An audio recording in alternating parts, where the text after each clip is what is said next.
1 फरवरी 2021 को बजट पेश होगा। वित्त मंत्री निर्मला सीतारमण बजट भाषण देंगी। उससे पहले हम आपको बताएंगे कि आखिर बजट क्या है और कितने प्रकार का होता है। बजट में आम आदमी के लिए क्या है, इस सवाल के उत्तर में आर्थिक विशेषज्ञ और जानकार बड़े बड़े आंकड़े और मुश्किल टर्म्स उछाल देते हैं। इससे बजट को लेकर हमारी थोड़ी बहुत उत्सुकता भी जो होती है वो चली जाती है। तो इसको ध्यान में रखते हुए बजट से पहले हम आपके लिए एक खास सीरीज लाए हैं, बजट 2021। इसमें सब नहीं तो बहुत कुछ बताएंगे आपकी हमारी यानी कि आसान भाषा में।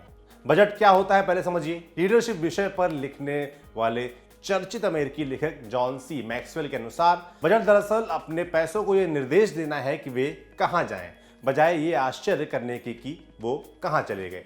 बजट की ऐसी कई परिभाषाएं उदाहरण के तौर पर जानने को मिलेंगी। इनमें से ज्यादातर सही ही होंगी, लेकिन आसान भाषा में समझें तो अगर कोई व्यक्ति या संस्था बजट बना रही है तो इसका मतलब यह है कि वो अनुमान लगा रही है कि आने वाले एक निश्चित समय में उसकी आय कहां से होगी और उसे वो खर्च कहां पर करना होगा।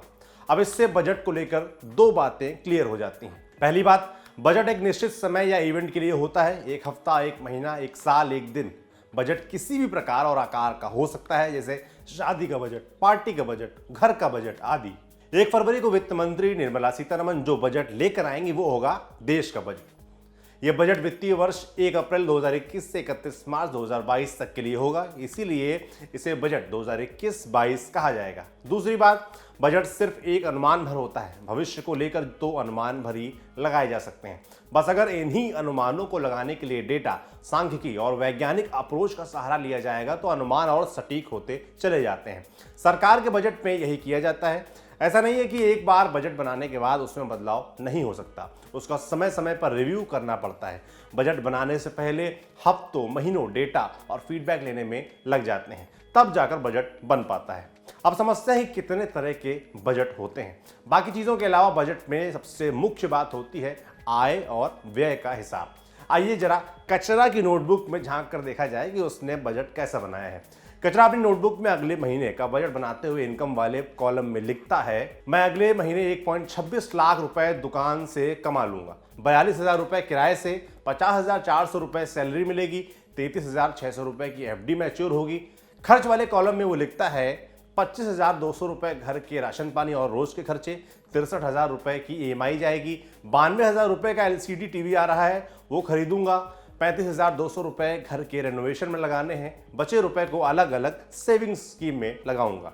कैलकुलेट करने पर कचरा पाता है कि 36,600 रुपए की बचत हो रही है। यूं क्लियर होता है कि अलग अलग सेविंग स्कीम में लगाने के लिए उसके पास इतने रुपए बचे हैं। कचरा की नोटबुक देखने पर समझ में आता है कि 3 तरह के बजट संभव है। पहला, सरप्लस बजट। कचरा का बजट एक सरप्लस बजट है क्योंकि आय और व्यय का पूरा हिसाब लगा लेने के बाद कुछ पैसे अतिरिक्त बच गए, जिन्हें कचरा अलग अलग सेविंग स्कीम में लगाने की सोच रहा है। अगला है डेफिसिट बजट। डेफिसिट मतलब घाटा या कमी। सोचिए, हमारे उदाहरण में तो कचरा की बचत हो रही है तो हो गया ये सरप्लस बजट, लेकिन अगर इसके ठीक उलट उसकी आय कम होती और व्यय यानी कि खर्चा ज्यादा होता तो फिर आय और व्यय वाले कॉलम का योग बराबर करने के लिए उसे आय वाले में उधार लूंगा जैसी कोई पंक्ति जोड़नी पड़ती।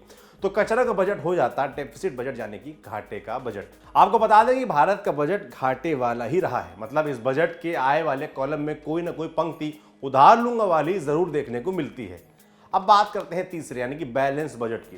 पहले के 2 उदाहरणों के बाद आप जान ही गए होंगे कि ऐसा बजट जिसमें जितनी आय हो उतना ही व्यय हो बैलेंस बजट कहलाता है। मतलब उस बजट में ना उधार लूंगा वाली कोई पंक्ति देखने को मिलेगी, ना ही बचे हुए पैसे वाली पंक्ति मिलेगी। अगले एपिसोड में हम जानेंगे कि 1 रुपया कहां से आता है, कहां को जाता है, और आपको इंट्रोड्यूस करेंगे कहानी के दूसरे किरदार लल्लन से। आपके लिए जानकारी लाए थे हमारे साथी दर्पण। देखते रहिए दी लल्लन टॉप।